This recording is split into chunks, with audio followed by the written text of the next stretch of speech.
اور یہ بہانہ اس لیے ملا کیونکہ ریلیف، اور انہوں نے اشارہ دیا کہ جناب انصاف کے تقاضے جو ہیں وہ پورے نہیں کیے گئے۔ پھر ویورز، نواز شریف جسٹس نثار اور جسٹس کھوسہ پر اپنا غصہ جسٹس بندیال پر اتار رہے ہیں، کیونکہ انہیں پاکستان کی عدلیہ پر غصہ ہے، ان کی حکومت کو جو سمجھتے ہیں کہ ایک سازش کے تحت ختم کیا گیا، اب وقت آ گیا ہے کہ سازش کو درست کیا جائے۔ اسی لیے خواجہ آصف جو ہے نا وہ بار بار کہتے ہیں کہ جنرل باجوہ کو کم از کم یعنی منیمم پاکستان کی عوام سے جو ہے وہ معافی مانگنی چاہیے، اور اسی لیے آج نواز شریف صاحب نے بھی جنرل باجوہ پر حملہ کیا، اور اس حملے کے تناظر میں ایک اشارہ ضرور ملا ہے کہ اب آنے والے دنوں میں اگر پاکستان کے الیکشن کو آگے لے کر گئے یا پھر الیکشن سے پہلے نواز شریف کو پاکستان نہیں آنے دیا گیا تو یہ توپوں کا رخ جو ہے وہ کسی دوسری طرف بھی ہو سکتا ہے۔ ویورز، آپ کو یہ بتا دیں کہ عمران خان صاحب کی اب تیسرے مقدمے میں گرفتاری جو ہے وہ تیاری اس کی باقاعدہ پہلے کی گئی، اور پھر عدالت پہنچتے ہیں، اور پھر عدالت پہنچنے کے بعد یہ فیصلہ لے لیا گیا۔ اب ایک نیا اسکرپٹ ہے جو تیار کر لیا گیا ہے، فلم ڈائریکٹر سب جو ہیں وہ اس وقت سیٹ پر موجود ہیں، سیکول اور نئے سینز کے ساتھ۔ یہ سین جن کا اشارہ پاکستان کی انسداد دہشت گردی کی عدالت کی طرف سے دیا گیا کہ جائیں اور جا کر آپ گرفتار کر لیں، تو اب یہ گرفتاری کا جو سین ہے اسے عکس بند بہت جلدی جو ہے وہ کرنے کے بعد منطقی انجام تک پہنچایا جائے گا۔ عمران خان صاحب کی اٹک جیل میں گرفتاری ہو گئی ہے تیسرے مقدمے میں، لیکن سوال یہ پیدا ہوتا ہے کہ یہ گرفتاری کس کے کہنے پر جو ہے وہ کی گئی۔ ویورز، انویسٹیگیشن پولیس نے انسداد دہشت گردی عدالت میں جناح ہاؤس جلاؤ گھراؤ کے مقدمے میں گرفتاری کی درخواست دائر کی تھی، اور پھر عمران خان کو تفتیش کے لیے اس مقدمے میں جو ہے وہ گرفتار کر لیا گیا ہے، اور پھر اب یہ بھی بتایا جا رہا ہے کیونکہ وہ پہلے سے جیل میں موجود ہیں لہٰذا ان کی گرفتاری جو ہے اس مقدمے میں بھی ڈال دی گئی ہے، یعنی کاغذی کارروائی پوری کر لی گئی ہے۔ ویورز، جو سوالات اس پورے واقعے سے جڑے ہوئے ہیں، توشہ خانہ کے بعد جناح ہاؤس کا جو سیکول تیار کیا گیا ہے، فلم ڈائریکٹر نے اگلا سین اور پھر نئے اسکرپٹ کے ساتھ ترتیب دے دیا ہے، یعنی عمران خان صاحب کی گرفتاری کے بعد ایک نئی سچویشن جو ہے وہ ڈیولپ ہوگی۔ اگر اس کیس سے انہیں ریلیف مل گیا تو جناح ہاؤس کے حملے کے مقدمے میں انہیں جو ہے وہ لمبا اندر بھیجنے کی تیاری جو ہے وہ کی جائے گی۔ پھر عمران خان کو اٹک جیل میں ہی رکھنے کا پلان تیار کیا گیا ہے، ٹرائل کورٹس استعمال ہو رہی ہیں، پہلے توشہ خانہ کیس کی عدالت اور اب انسداد دہشت گردی کی عدالت کو استعمال کیا گیا۔ اعلیٰ عدالتوں سے ملنے والے ریلیف کے مقابلے میں ٹرائل کورٹس کو استعمال جو ہے پاکستان میں کیا جا رہا ہے، کیونکہ جو چھوٹا جج ہوتا ہے نا وہ ڈر جاتا ہے، اسے وہ بار بار یہ سوچتا ہے کہ یار میری سروس ہے، میں ابھی اس میدان میں آیا ہوں، یہ نہ ہو کہ مجھے یہ نکال کر باہر پھینک دیں، میرا کریئر جو ہے ختم کر دیں، تو لہٰذا جیسے یہ کہتے ہیں ہمیں ویسا فیصلہ دے دینا چاہیے۔ اور ویورز، جو سب سے اہم سوال ہے نا کہ عمران خان گرفتار تھے، اور اس بات کا اظہار جو ہے وہ عدالت کی طرف سے بھی کیا گیا کہ اس سے مضحکہ خیز کوئی بات نہیں ہو سکتی کہ ایک شخص اپنے آپ کو گرفتار کروائے اور پھر اس کے بعد حملے کی کال دے دے، احتجاج کی کال دے دے کہ جائیں اور جا کر جو ہے فلان جگہ پر حملہ کر دیں۔ عمران خان کے جناح ہاؤس حملے کا جو مقدمہ ہے وہ ملٹری کورٹ میں چلے گا یا سویلین کیس میں؟ دیگر سویلین ملزم تو فوج کی حراست میں اس وقت موجود ہے، یعنی ان کی جو تعداد ہے وہ 108 ہے، لیکن ایک خبر یہ بھی آئی ہے کہ شاید خان صاحب کا جو کیس ہے اسے ملٹری کورٹ کے اندر نہ چلایا جائے، لیکن کچھ لوگ یہ سمجھتے ہیں جو جی ایچ کیو سے بہت زیادہ ان کے قریب ہیں کہ شاید خان صاحب کے خلاف فیصلہ جو ہے وہ ملٹری کورٹ کی طرف سے آئے، اور پھر جو پروسیجر ہے یعنی سزا سنا دی جائے گی، اپیل کے معاملے میں شاید خان صاحب کو پاکستان کی کوئی عدالت جو ہے وہ ریلیف دے دے۔ اب کیا عمران خان کو توشہ خانہ کیس میں ریلیف لینے کے بعد سپریم کورٹ کو یہ درخواست بھی دینا ہوگی کہ ان کی دیگر کیسز میں گرفتاری کو روکا جائے، ورنہ یہ گرفتاری کا سلسلہ جو ہے وہ ہمیشہ چلتا رہے گا۔ ویورز، 250 کے قریب مقدمات ہیں خان صاحب کے اوپر، اور ایک مقدمے سے آپ نکلیں گے تو دوسرے میں دھر لیا جائے گا، تو اس طرح ان کا پلان یہ ہے کہ الیکشن بھی کروا لیے جائیں اور 9 ماہ کا جو ایک نگران سیٹ اپ یہ لے کر آئے ہیں اسے بھی پایہ تکمیل تک جو ہے پہنچا دیا جائے۔ ویورز، ان حالات میں جب جمہوریت جو ہے نا وہ دم توڑ چکی ہے، آپ کو یاد ہوگا میں آپ کو کافی عرصے سے کہہ رہا ہوں کہ آج عمران خان صاحب کو انہوں نے گرفتار کر لیا نا، خان صاحب یہ کہتے تھے کہ ملک کے اندر انتخابات کرواؤ, انتخابات ہی ہر مسئلے کا حل ہے. لیکن آپ نے اس کے بعد دیکھا عمران خان پر حملہ ہوا, عمران خان کے اوپر مقدمات, جناح ہاؤس پر حملہ, 9 مئی کے واقعات, یعنی یہ سب جو ہے ایک کیوس کریٹ کیا گیا جس کا نقصان کسی فرد واحد کو نہیں ہوا بلکہ پاکستان کو ہوا. ہم جمہوریت اور ہمارا جو سسٹم ہے بہت پیچھے چلا گیا.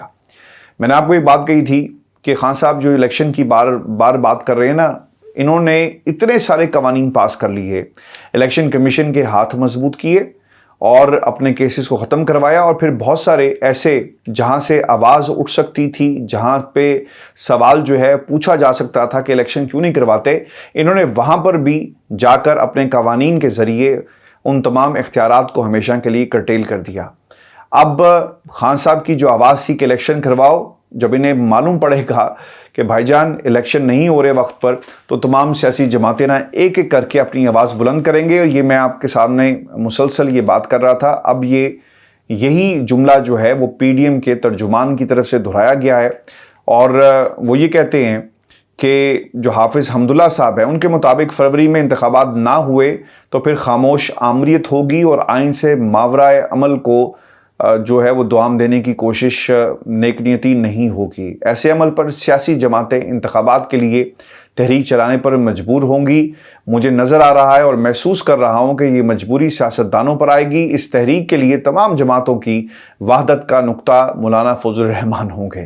ترجمان پی ڈی ایم نے یہ بھی کہا کہ ایک دن یہ سارے سیاستدان کہیں گے کہ الیکشن الیکشن الیکشن, اور ایک دن آئے گا جو نعرہ پاکستان تحریک انصاف چیئرمین کا ہے وہی پاکستان مسلم لیگ نون کا ہوگا. اور مستقبل میں بننے والی حکومت سے متعلق ان کا کہنا یہ بھی تھا کہ مستقبل میں جو بھی حکومت بنے گی وہ فضل الرحمان اور جے یو آئی کے بغیر نہیں بن سکے گی, اور اگر جے یو آئی کے بغیر حکومت بنی یا بنائی گئی تو وہ چل نہیں سکے گی. یعنی انہوں نے بھی ایک دھمکی دے دی ہے کہ اگر ہمیں آئندہ انتخابات میں ہمارا حصہ نہ دیا گیا, ہمارا حلوہ ہمیں نہ ملا, تو پھر سارے مولوی جو ہیں وہ سڑکوں پر ہوں گے, چاہے وہ سپریم کورٹ پاکستان کی کہ دروازے ہی کیوں نہ ہوں, ہم پھلانگ کر جو ہے وہ اندر داخل ہو جائیں گے. ویورز, اس سے بھی کچھ سوالات ہمارے جڑے ہوئے ہیں. یعنی بہت جلد ایک ملک گیر احتجاج تحریک کی شکل اختیار کر جائے گا, اور وائبز یہ آ رہی ہیں پی ڈی ایم کے اپنے ٹولے کی طرف سے کہ شاید کہیں نہ کہیں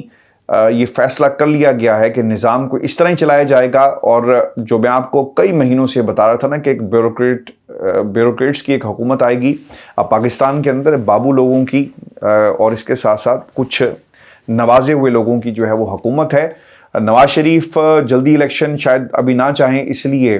چونکہ جب تک وہ پاکستان نہیں آتے اور ان کے مقدمات ختم نہیں ہوتے اور انہیں گرین سگنل نہیں ملتا, ان کے لیے الیکشن ہوں یا نہ ہوں بالکل بے معنی ہے. جبکہ دوسری طرف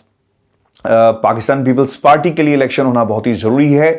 اگر اسٹیبلشمنٹ نے ان کی بازو نہ پکڑی تو یقیناً وہ بھی اسی طرح کی جو ہے وہ دھمکیاں لگاتے رہیں گے کہ الیکشن کرواؤ, نہیں تو جو ہے ہم معاملہ سپریم کورٹ پاکستان لے کر جائیں گے. جس طرح ٹی لمیٹیشن کے معاملے پر انہوں نے یہ آواز جو ہے پہلے بھی بلند کی. ویورز, اب آپ کو یہ بھی بتائیں کہ ان حالات میں جب خان صاحب نہ جیل میں ہیں اور جیل میں بیٹھ کر بھی انہوں نے اپنی آواز کو بلند کیا, اپنے حالات اپنے فالوورز کے سامنے رکھے, اور جن حالات کے اندر انہیں اس وقت رہنے پر مجبور کیا جا رہا ہے, جو سہولیات نہیں دی جا رہی, اس کی بھی ایک شکل جو ہے وہ ان کے بیانات کے ذریعے ہمیں گاہے بگاہے پتہ لگتی رہتی ہے. اور پھر انہوں نے ایک جملہ کچھ دن پہلے یہ کہا تھا کہ میرے اوپر جتنی مرضی سختیاں آ جائیں لیکن میں کسی صورت بھی جھکوں گا نہیں, پاکستان چھوڑ کر نہیں جاؤں گا, اور میرے حوصلے جو ہیں وہ ہمیشہ بلند رہیں گے. ویورز, ان حالات کے اندر اب ہوا یہ ہے کہ خان صاحب کو پاکستان کی عوام نے اب خطوط لکھنے کا ایک سلسلہ شروع کر دیا ہے. اب پورے پاکستان سے یہ خطوط کا سلسلہ جو ہے وہ جاری ہو گیا ہے, اور لوگ اپنی محبت کا اظہار جو ہے وہ عمران خان سے الفاظ کی شکل میں کر رہے ہیں, جن لوگوں سے خان صاحب کا رابطہ نہیں ہے, یا خان صاحب کا رابطہ تو خیر ان کے وکلا کے ساتھ نہیں ہے. اور اب یہ رابطے کا سلسلہ جو ہے ایک کیمپین کی شکل جو ہے اختیار کر گیا ہے. کچھ خطوط جو لکھے گئے ان کے اقتباس جو ہے وہ میں آپ کے سامنے رکھ دیتا ہوں, اور آپ کو معلوم پڑے گا کہ پاکستان کی عوام جو ہے وہ عمران خان سے کتنا پیار کرتی ہے. اور یہ خطوط جو ہیں ہزاروں کی تعداد میں ہینڈ ریٹن اب لکھے جا رہے ہیں عمران خان کے نام. For Imran Khan, chairman P T I, prison number 804, Attock jail, dearest Khan صاحب, we as a nation are proud to call you our leader. اچھا یہ خط کافی لمبے ہیں لیکن میں چاہوں گا کہ زیادہ سے زیادہ جو ہے میں اس کو شامل کر سکوں. پھر ہنا زینب نے لکھا, the trainee doctor in UK, I used to call you my favorite leader in my tweets or posts on social media. My favorite leader Imran Khan, I have applied your thinking in my life that you only lose when you give up. اب یہ ایک پیغام ہے کہ young doctor کے لیے جو خان صاحب کی طرف سے دیا گیا. پھر ایک اور خط جو ہے وہ لکھا گیا ہے ایک اور شخصیت کی طرف سے, اور وہ یہ لکھتی ہیں کہ to the legitimate the prime minister of Pakistan. لوگ جو ہیں وہ عمران خان کو ہی اپنا آج بھی پرائم منسٹر مانتے ہیں, وہ تیسرے کسی شخص کو جو ہے وہ پرائم منسٹر نہیں مانتے. Congratulation on a fantastic victory. Like so many of your achievements over the years, you have been able to do what seems to be impossible, as you were able to do things with your career in cricket. اور پھر انہوں نے شوکت خانم کا بھی حوالہ اسی تناظر میں جو دیا ہے. ایک اور خط لکھا ہے جی, پیارے خان صاحب السلام علیکم, امید کرتی ہوں کہ آپ خیریت سے ہوں گے. میں جانتی ہوں کہ آپ ایک باہمت اور جرأت مند انسان ہیں اور اس شدید گرم موسم میں اٹک کے ایک تنگ اور تاریک زندان میں آپ بڑے حوصلے اور ہمت کے ساتھ وقت گزار رہے ہیں. لیکن ہیں تو آپ ایک انسان ہی. آپ کے جذبے اور حوصلے کو سلام, لیکن آپ کی تکلیف کا سوچ کر میرا دل تڑپ جاتا ہے. اچھا یہ ایک اور خط لکھا ہے احمد بیگ صاحب کی طرف سے, اور یہ لکھتے ہیں کہ my beloved leader since August 5th, you are physically but we as a nation are mentally and emotionally imprisoned.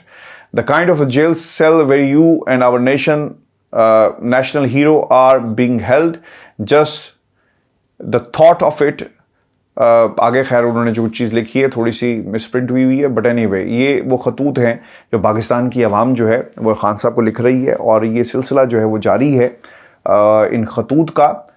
محبت کا, پیار کا جو لوگ عمران خان سے کرتے ہیں. لوگوں نے کوشش کی ان کا نام مٹا دیں, لیکن عمران خان کا نام جو ہے وہ لوگ اس طرح لے کر اور ان سے ایک تعلق جو ہے وہ جوڑنے کی کوشش کر رہے ہیں. یہ بھی ایک تحریک کی شکل ضرور اختیار کر جائے گا اس نئے دور میں. خطوط کا سلسلہ جو ہے یہ بھی ایک نئی جو ایک ریوائول ہے رواج کا خطوط لکھنے کا,